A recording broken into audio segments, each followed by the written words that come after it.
Okay, so want to know, does tribe matter? Like, do you really care like what tribe he's from? No, I don't. But I wouldn't say tribe, I would say religion. But tribe doesn't really matter for me. Okay. What about you? Does tribe matter? Personally, of course, tribe matters in the sense that as long as he's a child of God, right? Because I believe that the very moment I gave my life to Christ, right, I surrendered everything that I joined another family, right? So, which is the body of Christ. So anybody that is from the body of Christ, of course, that's my tribe. Yes. So that's what is important to me. Yeah, coming from that level. That's really true, because I used to say I'm from Kingdom of Zion. Yeah. Now, and I'm only like an ambassador here on earth. Yeah. So it's just like an American that's living in Nigeria, because heaven is way better than earth. So yeah, that really makes sense. Okay, so what do you have? What's your perspective of how your wedding should look like?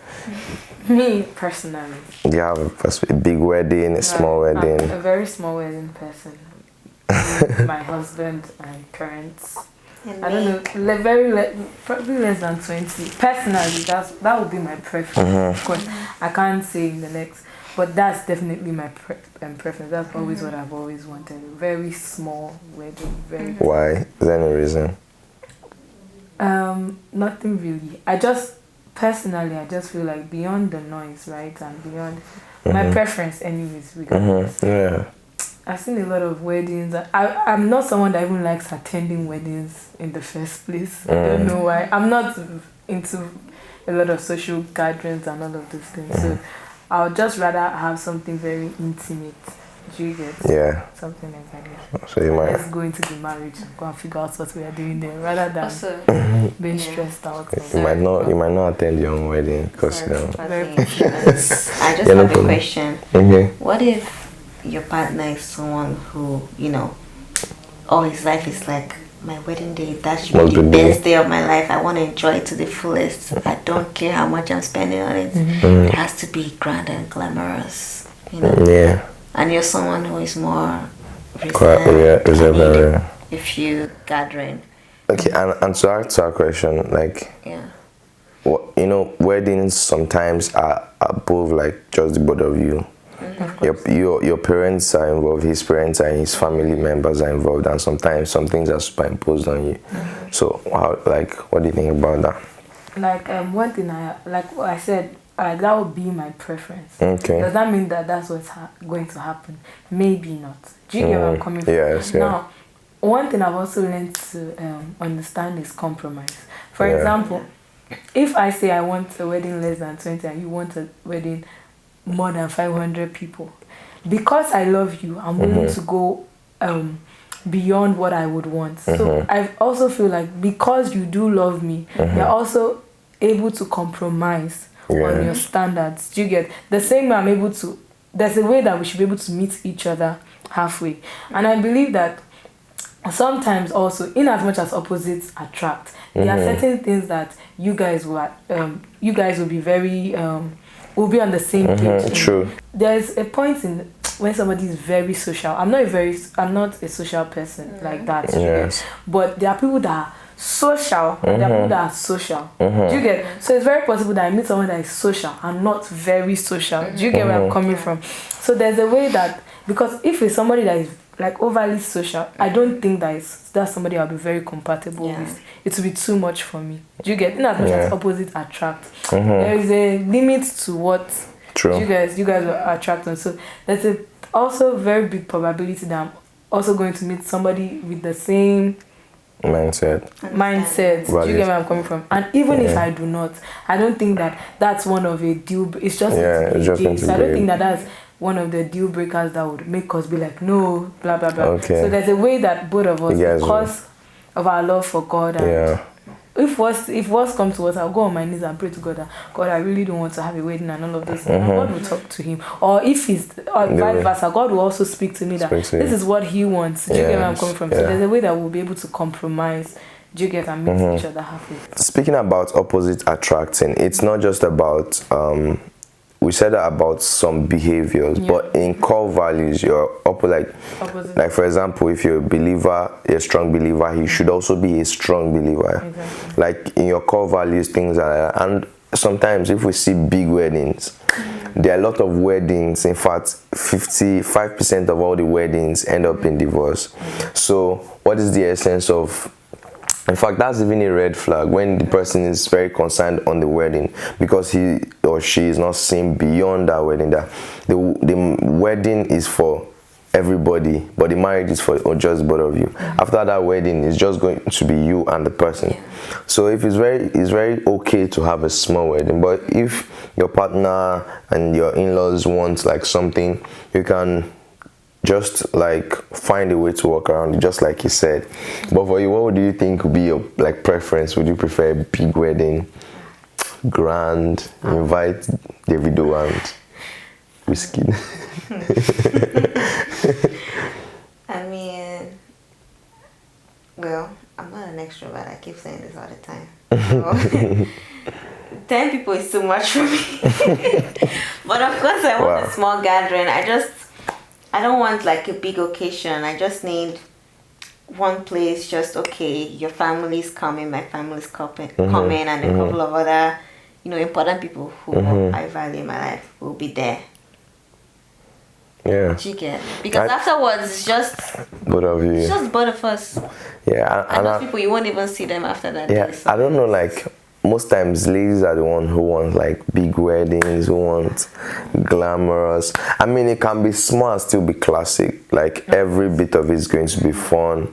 All your friends are going to be there. Your main friends are going to be there and all. So that's definitely one like thing that I like about it. So, okay, if you like meet this guy, he's a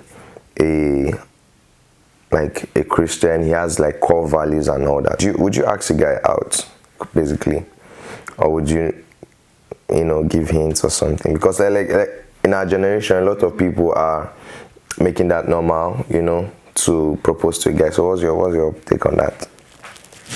Personally, I don't think I would ask a guy out.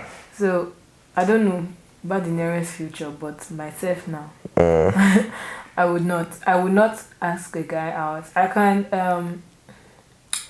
I don't know, but I feel like if a lady, I don't know, but if a lady does like a guy, you can give clues here and there. You get try and talk to the green guy, light. Try and be friends with him and all of those things.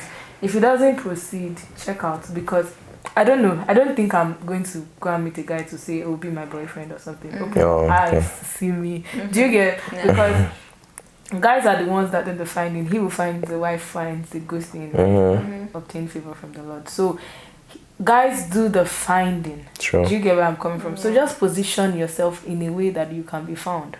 Be available. Exactly, be available, be open. Do you get what I'm saying? A lot of people say that you can be like Ruth, you have to go for what you want and all of those. But then Ruth, at the end of the day, right?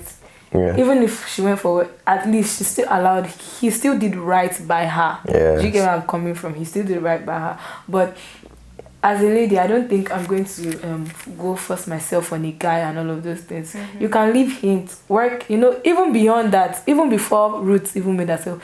Even Boaz had already made inquiries about who is this lady. Do you get where I'm coming from? So there was something that she was doing that even Boaz, before, maybe if the guy is too shy, at least, but he had already noticed that there's something different about Ruth. Do you get where I'm coming from? So there has to be a value, something about you that even if you're even trying to give hints here and there and all of this, there's something valuable that even the guy is like, who is this lady? Do you get where I'm coming from? Yeah. Yeah, that's true. That's really true. How about you?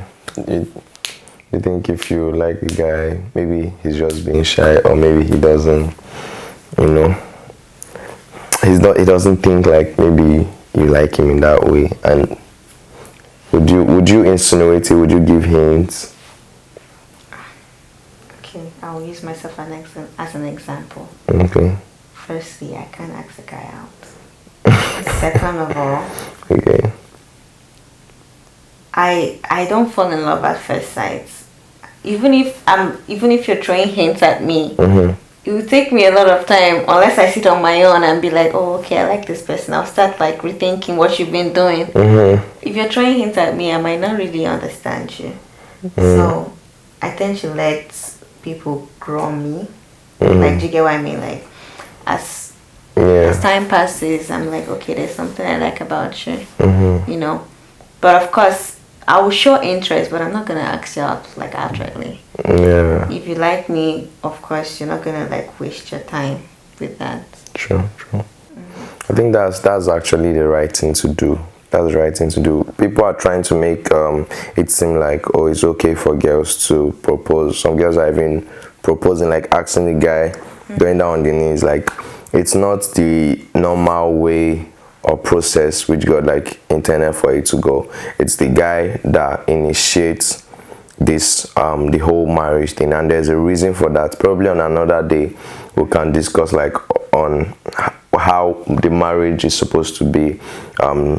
It's a covenant, so there's an initiator and there's someone who is accepting this offer which you're making, which is the reason why the guy is the one responsible and which is seen as the head to this person. So you made this offer and this person accepted it. So there are rules. So if you're now making the offer, that could, you know, really ruin how everything is supposed to go. So what do you think about public proposal? Yeah, people are hanging on street lights proposing to their girlfriend. What do you think about it? I think that whatever works for you, in the sense that know who you are and know the person that you are with. For example, I'm not somebody that my relationship, if I do get into a relationship, I'm not someone that will put my relationship out there. That's my preference. Will I put my marriage out there? Maybe. But will I put my relationship out there? I would not. Do you get? So knowing that, do you get? My partner also has to be aware of that. Do you get where I'm coming from? So both of us have to understand. I don't know what kind of proposal I would prefer. I really don't care. Like, do you get? Because we already know where we are heading towards. So your proposing but like is just the proposing is like, you know, women like it when you're romantic about things and all. I just feel like I'm talking for the majority of women now. The thing is, the issue is two of you on this set. People are both like introverts or like very like low-key people. But like when you talk to like a lot of other ladies, like oh, okay, yeah, they want like romantic setup, like some of the things that a lot of ladies are, but it's still good, you know, to also like balance things out. If it does, like, but I still think you'll be wild if it's a public proposal, especially if it's done right and at the right time. Exactly. It doesn't really matter. It can be private and intimate. It can be public and intimate. It doesn't really matter. You can do it on the streets. You can anywhere. You can do it in church. It just depends on you, your preference, and of course you already know, because you know you're proposing to the lady. During as you guys are going along, you already know what kind of person she is and whatever she likes, because of course you are taking time out to ask questions, not direct questions. But, you know, you people may be watching something together. It may even be a proposal, and you will see her reaction to it. She's just like, you know that she doesn't really like this kind of thing. It may be she will be like, oh wow, you already know that this is something that she's interested in. So based on that and your communication with the person, of course you will know whatever the person would prefer, and based on that, okay. So like sometimes when proposed to a lady, like someone you've been dating for like maybe 3 years, and the guy proposed and you're like, oh my god, was it like you were not expecting you guys to marry? Like, why do ladies react that way? You weren't expecting it. Okay, a guy doesn't tell you, oh, I'm proposing to you today, prepare at 12 o'clock, act surprised. You get what I mean? Obviously she knows that, okay, we're heading to marriage, you know, right? Like, but then you weren't expecting it. Okay, at that particular time. Exactly. So you're just like, wow, like you're overwhelmed at the same time. You're feeling that excitement. Yes. So that's why. I also think that everybody takes surprise differently. Do you get where I'm coming from? Sure. For example, it's my birthday. Do you get where I'm coming from? Of course, I expect people to wish me happy birthday. It's not so. It's the same thing. Of course, I know we are heading towards marriage, but how people are going to do it, I don't know. So somebody may just take me somewhere. I don't know. Do you get where I'm coming from? Get together. Of course, it's my birthday. I expect a happy birthday, but I wasn't expecting that. So it's the same thing. Yes, you people have already spoken about marriage. You people may have even you people have spoken about marriage. You people have already maybe even picked the year you people are going to get married and all of those things and all of those things. But regardless of that, you don't know what time. Of course, he wants to make it a surprise to you because he wants to make it extra special. So he's going to plan it in a way that you are not expecting it on that day. He may tell you that he has traveled somewhere, ask your friend to organize something. You never know what. Do you get? I think that's where the surprise thing comes in. Do you understand? Yeah, that's really great. That's really great. Wow, it has been an interesting conversation. Yeah. You guys have any? Okay, because as a high esteemed relationship counselor, do you guys have anything that like cracks? Maybe we can have a discussion about it. Anything that you don't like fully understand, or you just like have like need maybe a bit of clarity on it, on a specific thing. Me, relationship in general. Yes, relationship in general or anything. Yeah. Okay. I would like to ask you the following question. Okay. What is your advice, rather, to women who think they found the right person and it ends up being, this is not the right person, and you're divorcing after 10 years of marriage? Okay. And now you're left to like wonder, my kids and all that. So what's your advice for women entering into a relationship? Okay. That's a really good question. Okay. I'd like to know if you have any questions, so I'll just see if we can answer it together. Okay. So do you have any like? I think that for people of our age, right? I think that there's a lesson we can learn from people like that. Do you get? Because sometimes there are red flags that we see in relationship that we pursue, right? There are red flags that we see, but we still go ahead. Do you get? So I feel like relationships like that, a lot of times, if we sit down to listen to them, we will listen to their regrets. Do you get? And some of them even stick that long because they're like, I don't want my kids to be fatherless, or I don't want my kids not to have a good relationship with their mother.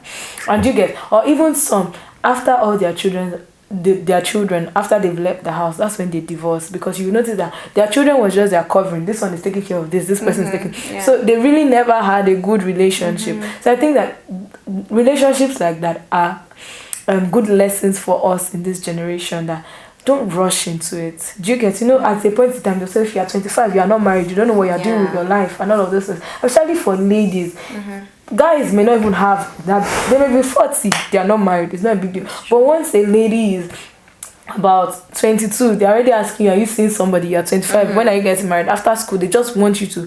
Don't put pressure on yourself. Don't put yourself in that position where you have to be pressured into dating somebody that you see that, okay, yes, I do love this person, but long term, me and this person, love is not enough to sustain. Do you get? I love this person, but this person doesn't love Christ. I've come to realize that. I love this person, but this person will make me compromise on my values. But you're still going to stick with the person so that you can get engaged fast and get married. So I think that relationships like that are just lessons to us. Don't rush into relationship. Don't rush into marriage. At the end of the day, it's not worth it. You're going to spend the rest of your life with this person. So read the red flags. Also pray for the Holy Spirit. Sometimes we feel like God is too boring to guide us, which is not true. He's not too boring to lead you, especially in a relationship. We'll be like, I want the band with a little bit of pastor. Do you get where I'm coming from? So you want someone with the swag and someone with the spirituality.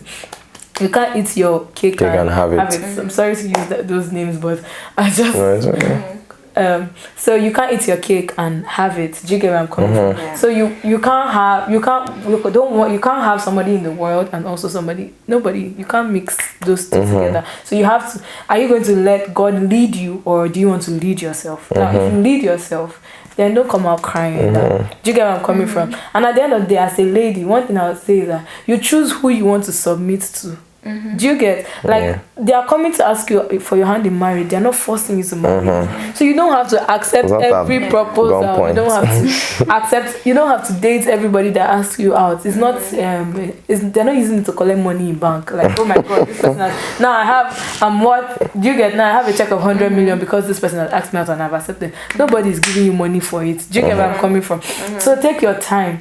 And to people in those kind of situations, I really can't maybe speak. I can only say that if you need to separate, if you're in an abusive marriage or whatever, take time out. Go for counseling and all of that. If the man is also ready to go for counseling, let him go for counseling. You cannot be in an abusive relationship and someone is beating you up and all of this, but you just want to save the face. I heard the news of this a runner that died because because her husband beat her to death. This lady had a bright future ahead of her. I think she had won in the Olympics like 2 consecutive times or something like that. She had a bright future ahead of her, and she was just 34 years old. What would keep you in that marriage? Do you get where I'm coming from? So let's not save face. And people like us, so let's stretch out loving hands to people that are also in relationship that that it's not the best for this person. Let's stretch out, and beyond that, let's also be able to pray for them. Do you get that? The eyes of their understanding is enlightened to even see who this man is for who actually he is. Do you get? I'm not spoken a lot, No, you made a lot of good points. I'll just add a little bit to it, and we'll bring the video to an end. One thing about marriage that a lot of people don't know, that marriage is not for you. Like, a lot of people go into marriage so selfish, like looking for gains for themselves. It comes with benefits, but you have to understand that the main reason is not even you and I. So when you understand that this marriage is not even about me, it's not about you, it's about God and the people who are going to come through us, which is godly seeds, and the purpose which God wants to use us to fulfill in this world. When there is a loss of purpose, abuse is inevitable. Like, people begin to use marriage as a means to get out of their boring life, get extracurricular activities, make money, because some people live off their spouse or fulfill their sexual desires. Sex is not the main reason of marriage. It's just like a fuel that God has put in it to keep you guys going, to avoid distractions along the way. So if I understand that the reason why I'm getting married is so that I can fulfill my purpose. If I leave this world carrying anything that God has put in me, like, I didn't live right, I didn't do my part as a human being. So my aim is to fully exhaust everything which is in me out to the world, and I need someone to do that with me. So my aim, the problem most times is the foundation, because once the foundation is broken, say, what can the righteous do? So the foundation where you're picking, if you pick the wrong person, you probably picked for the wrong reasons, or if you pick for the wrong reason, you probably picked the wrong person. So you've picked this person based off things which you want the person to do for you, and you enter into this relationship and you find out that the person can't really do these things for you. Like, you find out that this person is still human, you find out that this person is not perfect. You get. So like, a lot of these things are what men, women see in their marriages, and they are now like, oh, this is not what of course you're not going to see, you're not going to get what you want. There's nobody that went into marriage expecting something like this and they got it. Most of them are staying in this marriage just because they are there already, and some that are a bit like that did some counseling, started reading books, now understood that, see, you won't be fully satisfied, like you won't be satisfied with what you want. It's now when you let go of what you want and start submitting to what the marriage wants that you now start getting satisfaction. You understand? Like you start getting satisfied when you let go of what you want and you do that thing which you don't want, and then the marriage is working. Like, I don't know, you get the analogy, like, so it's just about knowing that this marriage is a sacrifice to God. Like, you have to make it work. It's a covenant. Covenants are not for personal gains. They're for the gain of the other person. It is contract that is for personal gain. That's why marriage is not a contract. It's a covenant. So when you get into it, there's no going back. There's no I'm done. Like if you even go into marriage expecting that, oh, if it doesn't work out, we can divorce, you have it wrong already. You have to go into marriage knowing that, see, this person is not perfect, and no matter what this person does, or no matter what this person doesn't do, I'm still going to be in this relationship. And the only way that can work, because it is too much for one person to bear, like it's too much for one person to be selflessly sacrificing their life. You get, this is like my whole life I'm giving. The two people which have this understanding come together and they make beautiful marriages. One person have this understanding, the other person is going to be too much for one person to bear. And the worst is when the both of them don't even have this understanding and they go into it seeking for their own personal gains, and they find out that they can't satisfy each other. So my advice would be, if you're still young, and we believe we're speaking to youths out there, make sure you learn about marriage. Make sure you read books and watch messages about marriage or teachings about marriage. You like videos like this, consume them, watch them like frequently, and pray so much about marriage so that you know what to look out for and you know what marriage is about. That is from the foundation. Now, if you're already in marriage and it's not going great because of one reason or the other, it's not like it's solvable. It's something that is it can be solved if the both of you are ready to work. You understand? Are ready to work together to make it better. It's workable. Anything is workable. Even if your partner is not saved, he can be saved today and start his relationship with God. If there's something he doesn't understand, he can start learning today. But it's all about patience. So you have to be patient with the other person to catch up. You have to be patient with this other person to understand this thing. So if you're already in the relationship, in that marriage, you just have to start learning about marriage, knowing how to start correcting things, knowing how to start making adjustments here and there. Go for counseling, watch messages, teachings, read books. Okay, thank you so much, people. Thank you for staying. If you made it to the end, honestly, you guys are the real Express believers. Like, you guys are part of the family. Even if you're just one person, I love you so much. I want to say a big thank you to my guests for making the sacrifice to be here and coming on the channel. From me to you, we say thank you so much. Thank you, Zita. Thank you, Iremide. I pray that God richly bless you in the area of relationship and marriage, that you will find the right person, you will get married to the right person. You know, you will not teach and also now experience the same thing in Jesus' name. Amen. We prayed. We're so happy to bring this video to an end. Make sure you subscribe, make sure you like this video. If you're new to this channel, you really want to subscribe to get like this relationship counsels. You know, I also talk about like other aspect of life, spiritual. I focus on spiritual, relationship, and social topics. So make sure you subscribe. Leave a comment about something you learned about something or an idea, a video, a question, whatever it is you want to tell me, you want to tell us here on Express Believers, just leave it in the comment section. And until next week, we say bye.